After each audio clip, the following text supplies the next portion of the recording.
G'day, this is just a quick chat on my Y62 Patrol. I have done two previous reviews on this car back like two years ago. I did a 1 year and then a 2 year, so this is now 4 years I've had this car. So I thought it was worth having one last chat. My first two reviews, I had a few issues, mostly self-inflicted, but I had a few issues, so I wasn't going to sugarcoat it. So I thought it'd be pretty silly not to do a 4 year review. This will probably be the last one, just to say this is where it's up to 4 years down the track.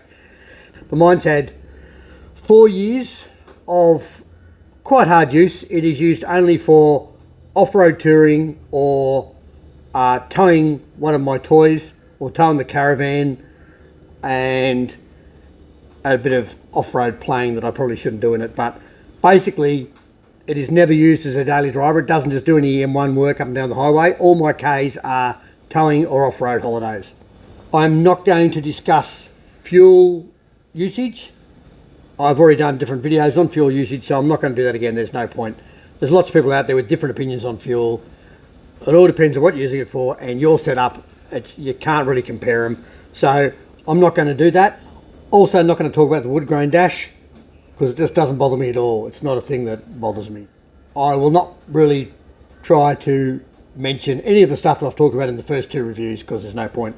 So ideally you'd go watch those two reviews first. They're just on my Oz Patrol YouTube page, because I did have some problems with this in the first 2 years, and I'm not going to discuss them now. So it's worth watching the other two and then seeing how we're sitting 2 more years down the track. The reason I bought my 62, I put a lot of consideration into what my next car was going to be. I came from a GQ, then a GU, then a 550 Navara, and then my next car I had to choose something that would tow my caravan, which is 2.5 tonne, tow my boat, tow my various other toys, and be a comfortable car and comfortable towing that weight. Like when I go on a long trip towing a caravan, I'm quite often doing gravel roads and whatever, and all the back roads. I needed something that was going to be, was going to tow comfortably. There's plenty of cars out there that just do the job. After I looked into it all, I ended up with the Patrol, which I'm really happy about, because it does tow very well. It tows the 2.5 tonne van, no worries at all. My setup, just a quick run over my setup. I've done rough videos on my setup for my usage, but I'll go over it quickly. I have steel front bar, an ARB steel front bar. I have a winch in that bar. I have tow points, one bash guard underneath. I have a rear steel bar, and a wheel swinger for the 35. I have a full platform rhino rack, awning, shower tent, that sort of stuff, solar panel on the roof, all the basics. I have rock sliders. I have 2-inch lift, the on-track 2-inch lift kit, and airbags in the back. I run 200 kilo springs in the back with the airbags. That is probably a bit on the light side for the weight I have, but I didn't want the ride to be too harsh. I'll go straight into the issues that I've had with my Patrol since the 2 year review. There's only been a couple, but they're all worth mentioning. Broken rear diff output shaft. I was down at Coffs Harbour doing Morbid Trail. It wasn't hard what I was doing. The back wheels drooped a bit. It was nothing. Like compared to stuff I've done, it wasn't anything. So not sure it was all happened just then, or it was already stressed or what, not sure. But either way, I broke the diff output flange. I'll quickly have a look at it because it's easier.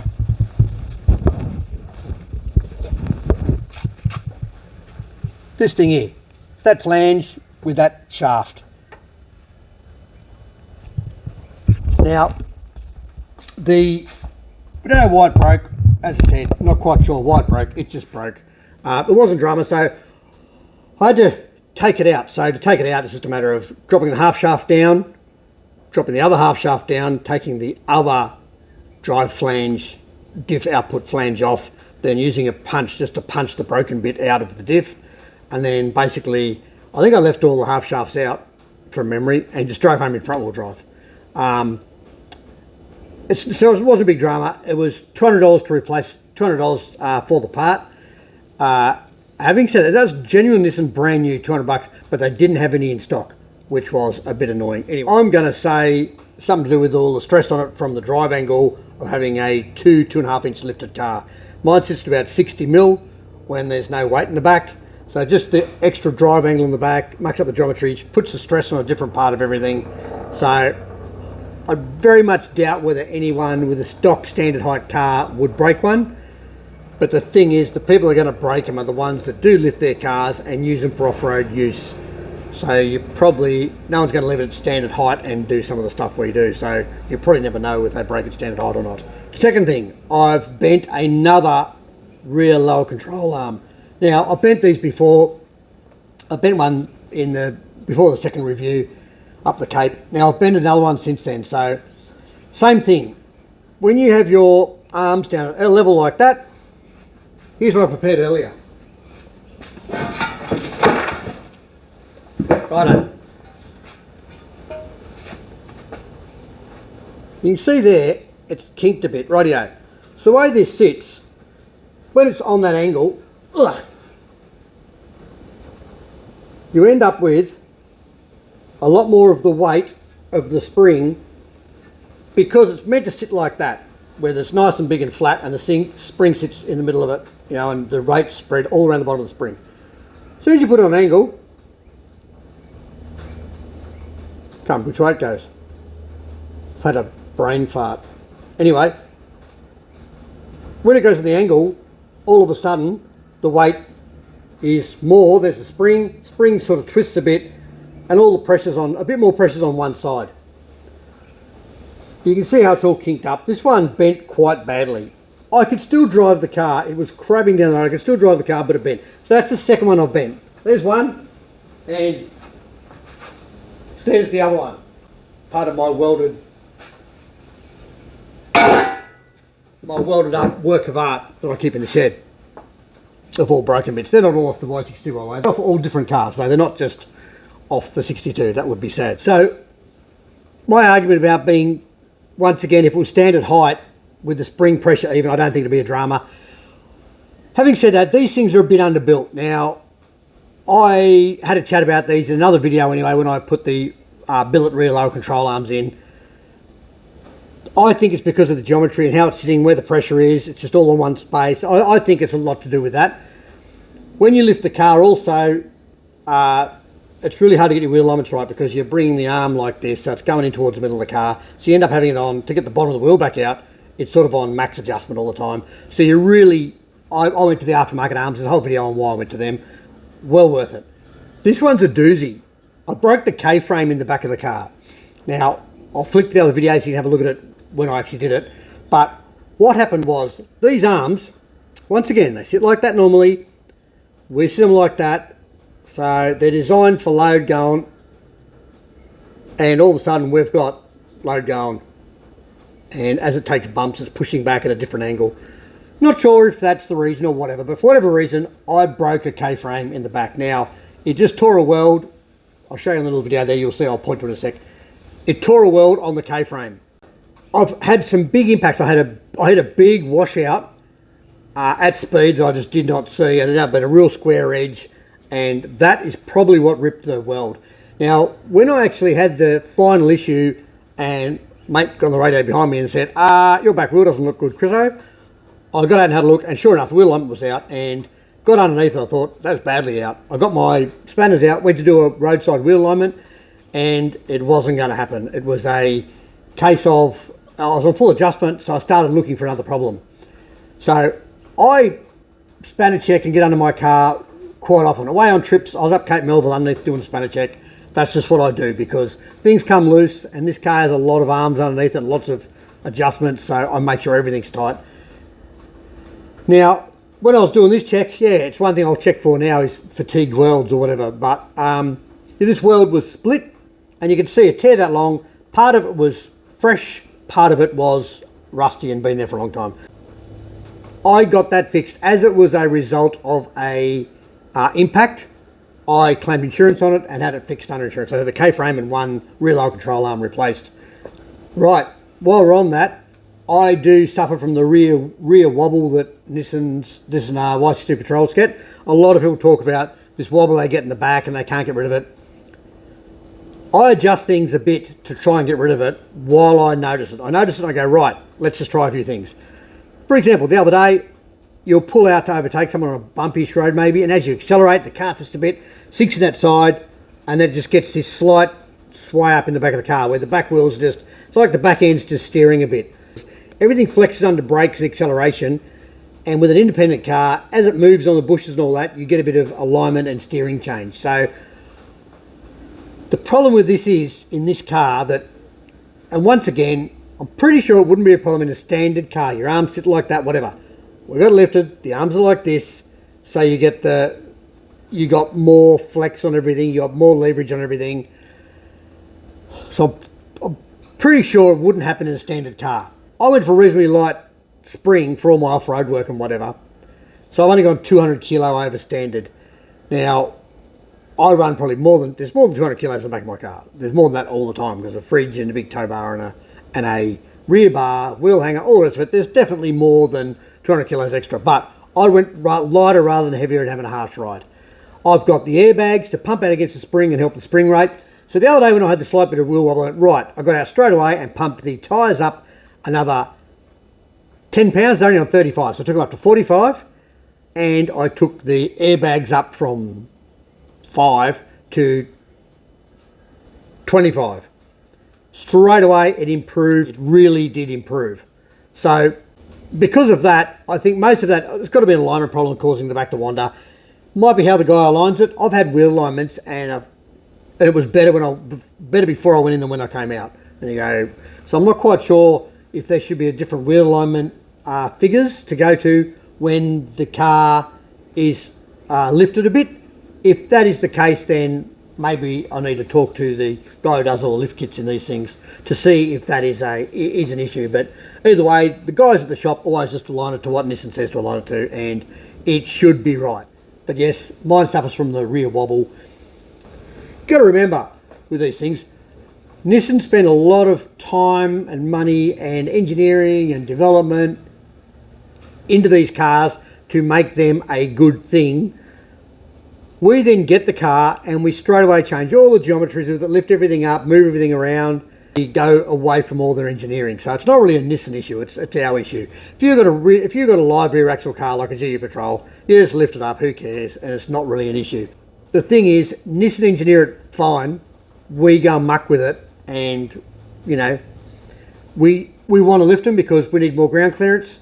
I only went 50 mil, so I didn't think it'd be a problem. I need 50 mil because I still bottom out every now and again on the stuff I do, and I try to only do mild touring type off-road with it. But this is the thing, as we jack it up, we need to fix all this. So one of the ways is with aftermarket arms or whatever, and you know, adjustable upper control arms, all sorts of things. The handbrake, foot brake, handbrake thing, park brake, is shocking. I have lots of people, if you start making a comment about it, there's people that say, oh no, mine's fine, that's pretty fine. Same thing, with the original small wheels, it might be fine. I run 35, so there's a lot more leverage if you like, but basically I shouldn't have to, when I'm off-road on a hill, park my new Patrol against a tree to stop it going down the hill. It's pretty ordinary. I reckon it's been adjusted 8 times. Now Nissan, right back from G60 days, so from 1952, Nissan have always run big drum brake on the back of the transmission. Right, every model right through to GU4. Now, it works perfectly. I don't know why we went away with it. Now we use the same sort of drum brake inside the rear brake setup that Land Cruiser use, and it hasn't worked on Land Cruisers for years. It's just a crappy handbrake. So, does my head in a bit. That's one thing I really dislike about the car. Righto, CV boots and CVs in general on the back. I've never broken a CV in this car. I do not run a front locker, and I haven't broken a front one. I obviously have the standard locker in the back. I've never broken a rear CV shaft. I have, as I said, broken the diff output shaft, haven't broken a CV shaft.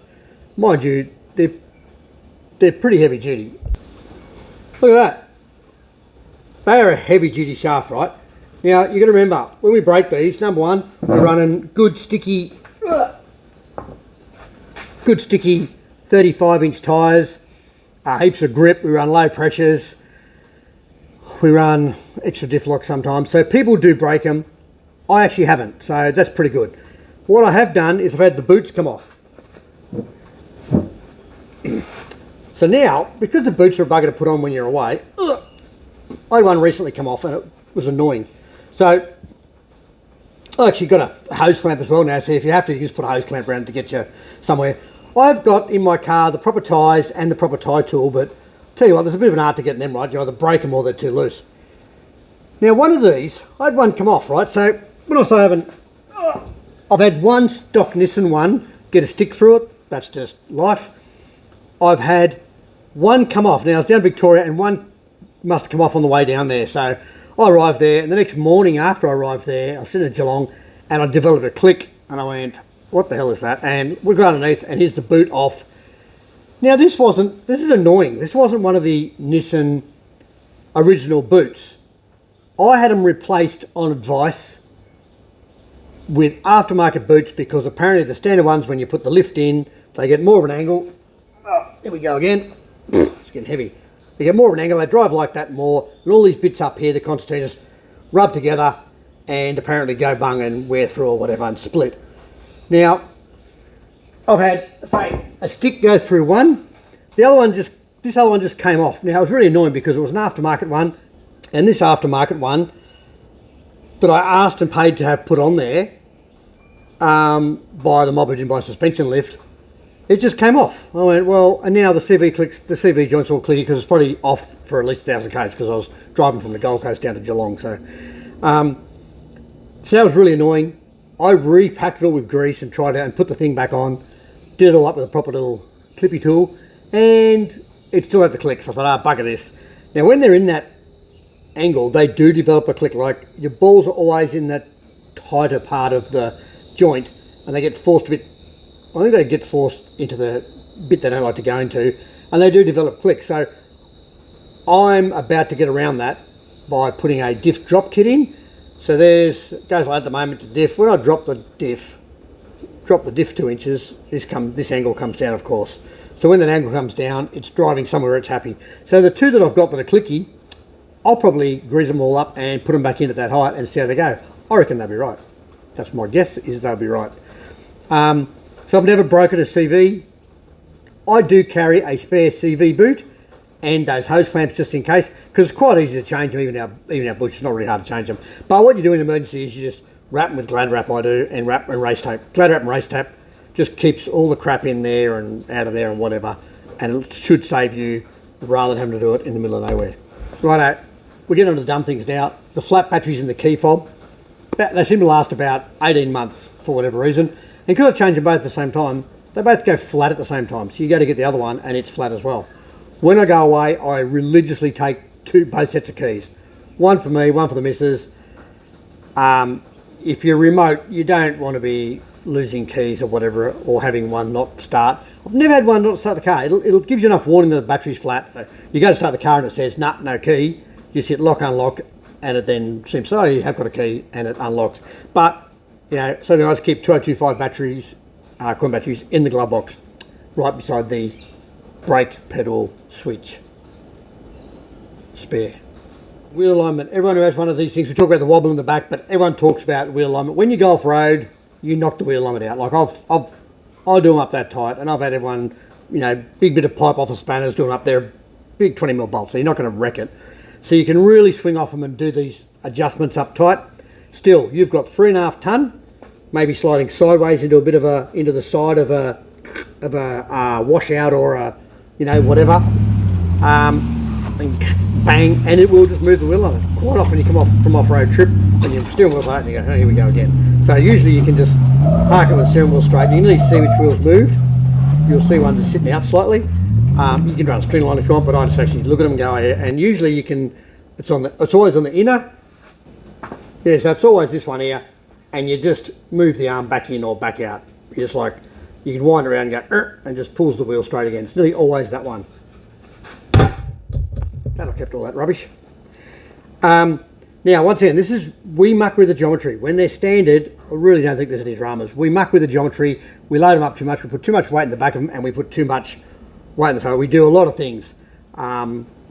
that don't help this wheel alignment issue. And you've got to add up. If this is the car you want, and the reasons you want a car like this, you end up having extra maintenance, like you have to keep an eye on all that, you have to get the wheel alignments up to it. That's part of having a fun, four-wheel independent car to drive. Righto, while I'm on issues I've had with the car, I'll just talk about the ones I haven't had. There's several issues that people talk about as if they're a common issue on these cars. The paint peeling, yep, a lot of people talk about that. I've got stone chips, but I do some dumb stuff, so I expect stone chips. I've had trailers on gravel roads with rocks I can hear hitting the back of the car. I've got a few stone chips, none of them have peeled and gone mad. I don't consider the paint to be any slacker than my work car, which is a Ranger, or Karen's X-Trail. I just don't think it's an issue. It's just rocks hit the car. That's on my car. But I've heard about the other ones. Obviously it must have been an issue because they're fixed under warranty. But there you go, never had that issue. The thermo fans apparently play up. A few people talk about that. I've never had any issues with mine. If you leave it on through water crossings, if you leave the aircon on, the thermo fan will sometimes come on after you've come out of the water. Don't know why, but if you don't run the aircon, it doesn't do that. Anyway, that's just a little anomaly.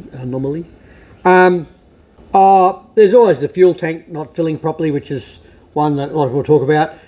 And you soon know, because you get back in your car, if you have got a really high flow pump and you've gone from really empty to try and fill it, sometimes the last bit will just gurgle. So I'll quite often just leave the nozzle in the thing, just turn it off, just let it sit there for even a couple of minutes while I throw all the rubbish out of the car or whatever, if it's been that empty.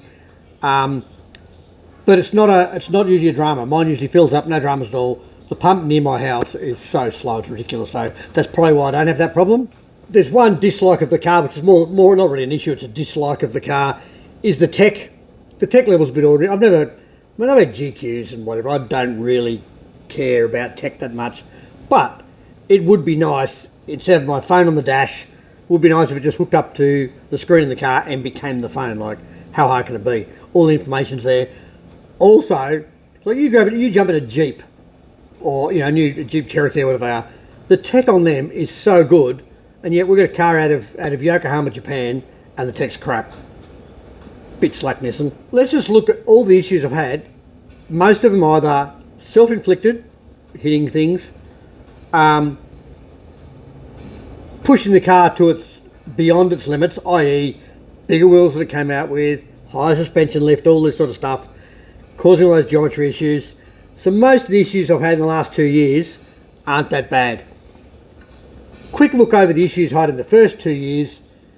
They were also issues that were more self-inflicted than Nissan's fault, but the biggest problem I had was the fact that Nissan's service centre that I went to, which is Robina Nissan, I don't care, is hopeless. They had my car out all the time. They disconnected my solar battery, so my second battery was dead flat when I got the car back, 3 volts, which is really rude. They disconnected because I thought that might have been causing my transmission error. Good on you, boys. I've talked about this in depth, so I'm not going to go too hard, but just to say that it's one of my biggest dislikes for the car is that Nissan service is so hopeless. I now go to a workshop where the guys are a bit older, experienced. They spanner check my car.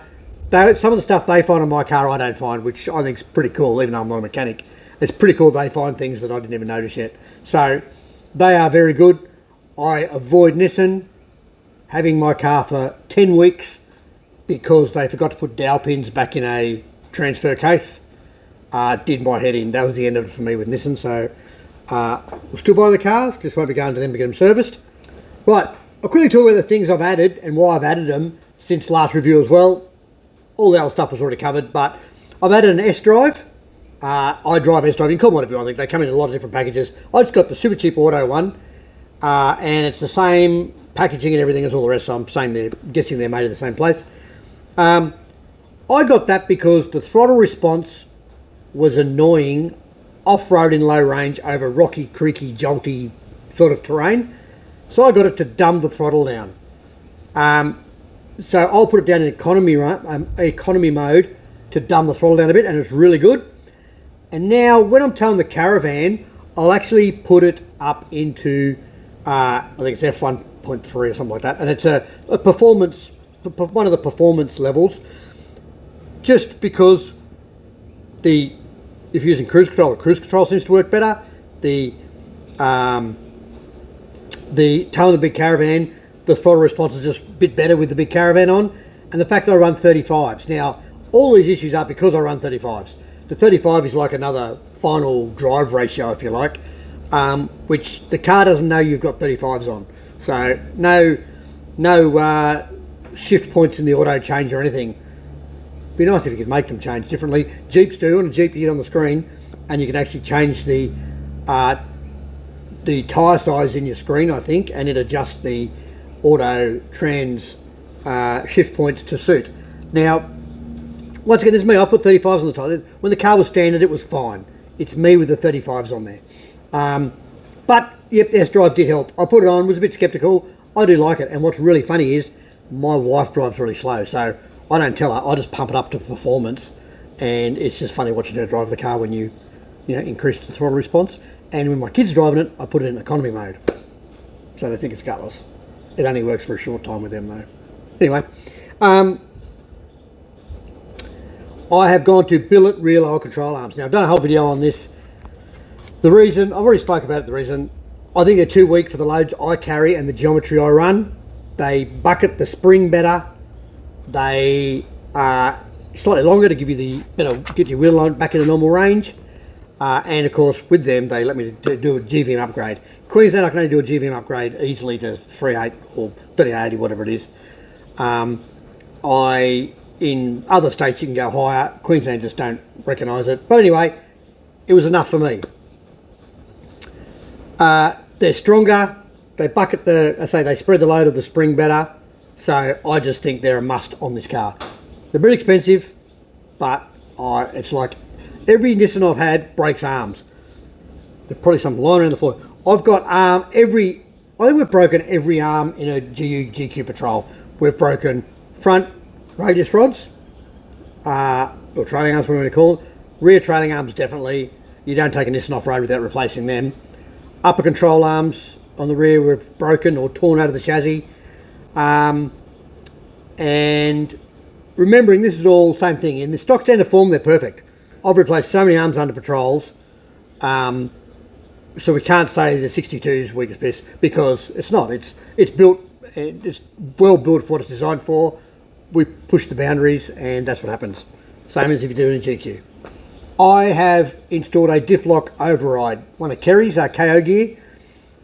The reason being, the Diff lock button, it just seems to procrastinate. I don't know what it's thinking, but you'll put it on at the bottom of a hill, you go, I'm probably going to need it. It's just annoying. So I go, you know what? So I just went to the Diff lock override. I'd love to know what its brain is thinking when it doesn't come on. But anyway, I got the Diff lock override now. Mint, love it, easy.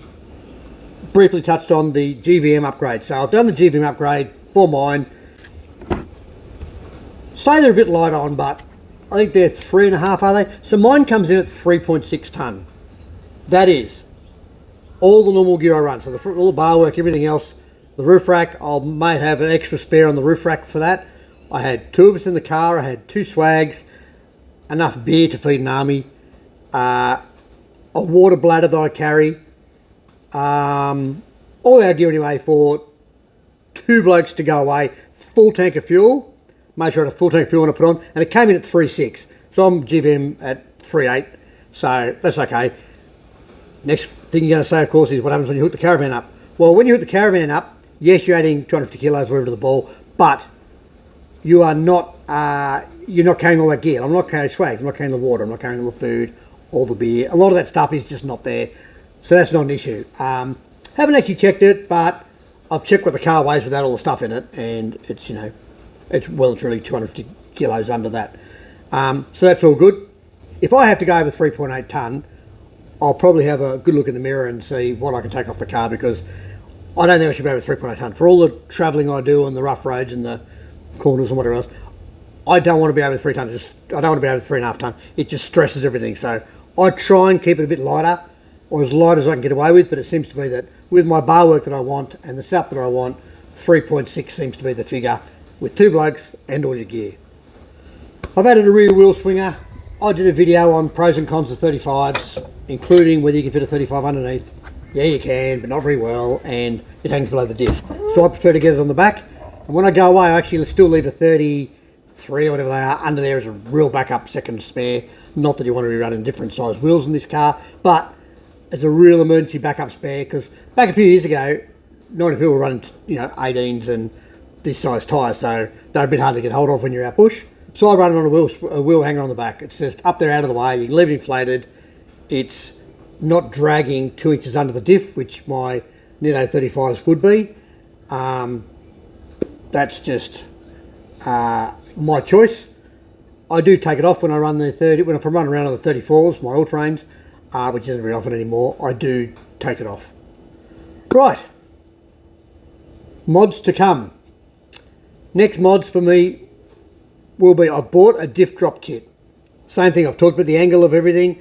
I've got the diff drop kit, which is just a new hat to go on the back of the diff, drops the diff down about 40 mil, which just gets it somewhere back near where it should be driving.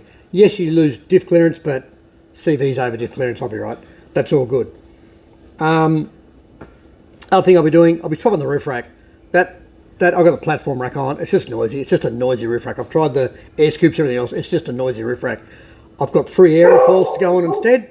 Shut up. I've got 3 aerofoils to go on instead, which takes my 30-second tent, my awning, and my solar panel. So that's all good. The other thing I'm going to do is look at diff ratio changes, because the diff ratios, because you've changed the final drive going to the 35s, I'm just going to probably change the diff ratios. You go from 3.5s to 3.7s from memory, which just gets the ratio back to where it should be to match the auto and everything else. So that means your auto's brain is back where it should be. So your auto should work better with the gear changes. Yeah, you have more poke, of course. You've got so it's sort of back to the length between the gears that it would be, and you've got your cruise control will work better. So all around that'll actually better your fuel economy as well, because it's got the longer gap between gears. It's just a bit of it just loads everything up. Yeah, so at the moment the 3.5s go to 3.7s. I think they cost about $1,800 for the gear sets all up. So, and while I've got it out, while I've got the front diff out, I'd have to question whether I put a locker in or not. Still thinking about that, because I don't want to break anything, but it does make it a lot easier on the car. The problem we have with doing all that is you do the lockers and then you go up more hills and you go, oh geez, I wonder if it'll go up there, and I wonder if it'll go up there, and you end up doing a lot of stuff that you don't need to do, certainly shouldn't be doing. I've got other vehicles to do dumb stuff in, but you end up, because it's so capable, you end up doing stuff just to see whether it'll do it. Anyway, the reason I chose this car, the 62, my choice really was a 62, which I didn't like the sound of. When I first looked into it, I'd really look into it, because 4 or 5 years ago, whatever it is now, I looked into it, I went, and I thought the big petrol, blah, blah, blah, blah, blah. And the thing that threw me was that Carriage's X-Trail does 5 litres per 100 as a petrol. And I went, if that does 5 litres per 100, how bad can the V8 be? After I bought the V8, I soon worked out the fuel economy wasn't an issue. It's actually quite good for what it is. So we'll just leave the fuel alone again. I wanted a big car. I came from the Navara 550, which had all the grunt for towing, fantastic, but all the dual cabs have a big overhang from the back axle to where the tow point is, and you've already got a lot of weight over the back axle because of the tray setup. They tow okay, they're rated 3.5 tonnes, that's fantastic, but if you're in one of the big wagons, they just tow so much better. The car that I got had to suit my touring with the caravan and off-road ability for my off-road touring, and reasonably big and comfortable. I wanted that size because the things I tow, I want a heavier car. They seem to just tow better. This thing tows so well. Like, I don't know how to explain it, but of all the cars I've driven towing, you have a caravan on with those, and we always say, oh, you wouldn't even know it's there. Well, you literally have to remind yourself sometimes you've got a caravan on the back. Even if the caravan's got a bit of movement up, the car doesn't budge. Like, there was one day we were towing my mate's plate truck's a big Patrol LS thing on a trailer on this really crappy road, and we thought they'd fix the road. We go, oh, geez, this road's good. How good's this? I looked in the mirror and I went, oh no, Pete, have a look behind you, mate. And the car's just rocking all over the place on the trailer, and we could hardly even feel it in the car. They tow very well when they're set up right. However, if I was buying this car to tow a 3.5 tonne van, well, I wouldn't buy this car to tow a 3.5 tonne van. My van's 2.5 tonne, and that's too much for me. I'd rather lighter and lighter. Don't want a car to heavy caravan everywhere. It fitted all my criteria because I needed to tow that and the boat and the little race car, the trailer, whatever. And I wanted to be reasonably good off-road for fun touring. I enjoy driving, so a track like the Wakuka track, so Starkey track, up through towards Cape Melville. We came through there, and I really enjoyed it. Like, I'm having a ball on these tracks. It's really enjoyable to drive. We had a guy come through in a 76 Land Cruiser, and he said, oh, you're going that way, allow 12 hours, it's a shocking track. The car's low, it feels like it's going to tip over all the time. You've got to really be careful through all the big washouts, and there's one part we had to winch and blah, blah, blah. He's going on and on. Okay, 12 hours, that's a bugger. Well, that part of the track, I think it was 4.5 hours later, we'd done that, and we'd have lunch and went, this is the end of it. This is the good road now. So that was the part he was talking about. And I was going through there having an absolute ball. The car is so predictable and just sits beautifully with independent suspension. I went, and I was just dumbfounded at how he had so many dramas with this track. So that's what I'm talking about, driver enjoyment. If you just buy this car, if you're someone that just needs to get from A to B and tow a caravan or whatever, it's probably not the right car for you. This is a fun car to drive, and I really enjoy driving. So the fact that I've got do a little bit more maintenance or whatever on arms and alignments and everything else, and spanner checks, because of this and a few more setup issues, I don't care. It is so much fun to drive. There's so many trips I've done where it's been fun to drive that I've gone, wow, I love this car, and I really do like this car. So towing the caravan, I get back to if I bought it because I had a big caravan and I did tow it, 62 wouldn't be my choice unless I wanted that driver enjoyment and everything else as well. A lot of my touring is without the caravan. I know people who have bought them to tow a big caravan and sold them. If you're going to tow a real big caravan like that, I'd be going a Ram 2500 or a big F truck or a Silverado any day of the week. If you're going to tow a big load like that, if you're going up over 3 tonne, that's a big thing to carry, to tow. So you need a car built for it. So I don't think the Y62 is that car. Suits my purposes perfectly. Not everyone's cup of tea.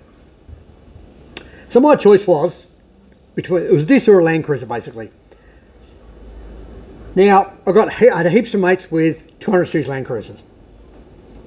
So that became my choice. I pushed 70 series straight away, like big leaf packs getting stuck up everywhere and all the rest, and you know, they might sound good and they will take a huge load on the back, and they'll definitely still drive you to the chiropractor when you need to go.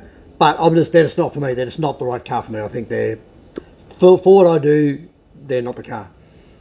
Too many issues. Design issues. Won't go into that, I'll get in trouble. The LC, so the Land Cruiser, when I was looking, it was a 200 series Land Cruiser. I was lucky, I've got a few mates with them, and we quite often tow similar race cars from, say, Gold Coast to Bathurst, and we've done the trip, we know exactly how much fuel they use. They're very similar. The 62 might have been a litre per 100 more occasionally, usually because we're being silly and my mates all driving it and they're on the throttle making noises as they do. But I drove an LC Land Cruiser 200 series DPF model. Very new, it was only about a year ago, up the beach. We had it up the beach on the highway. You know, we did some highway, beach tracks, whatever. And it was good because I'd come straight out of my car from a trip into that and then back into my car later. So this was stock standard tyres, everything. Remembering that I'm on 35-inch Nittos, I've got bar work everywhere, I'm big and heavy and a bit noisy with roof racks and everything, and mud terrain tyres. Mine was, the 62 was quieter inside, handled better, cornered better, stopped better, more comfortable, way more room inside, but this is the bit that got me. The room didn't bother me because I haven't got kids in the back anymore, so that doesn't really matter. I'd probably rather rip all the back out and have it like a panel van. But the Land Cruiser, off the mark, that you know, straight away low down grunt of a V8 diesel, I really enjoyed. But it's only for that first so many revs, and then it's like everything else, the Patrol was better. Like when you're out on the highway and you're already doing 110 and you put your boot down, or you're doing 100 and you put your boot down, because doing 110 and putting your boot down would be illegal. Wouldn't do that. It's sluggish, whereas the Patrol just goes back here and see you later, thanks for coming.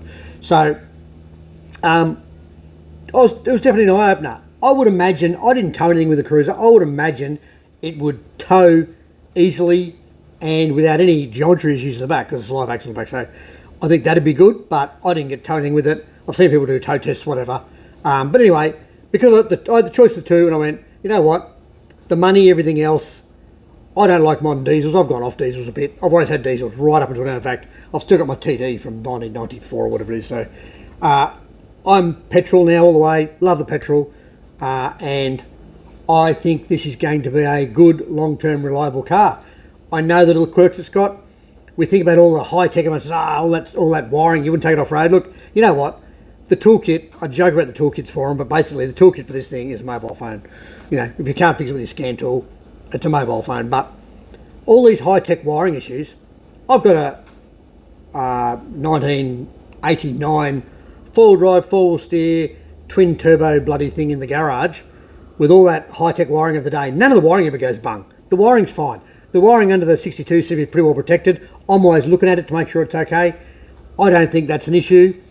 So I just can't see why it would be. There's so many cars with all this modern wiring, and the Japanese ones don't seem to have many problems. So I'm not worried about any of that. Mechanically, it is a strong car. If I'm only going to run 35, especially if I run no front locker, the auto's going to be fine, the disc's going to be fine, everything's going to be fine. It's going to be a good, long-term, reliable car, and I keep cars for a long time. As I said, I've had the GQ since 94, 95.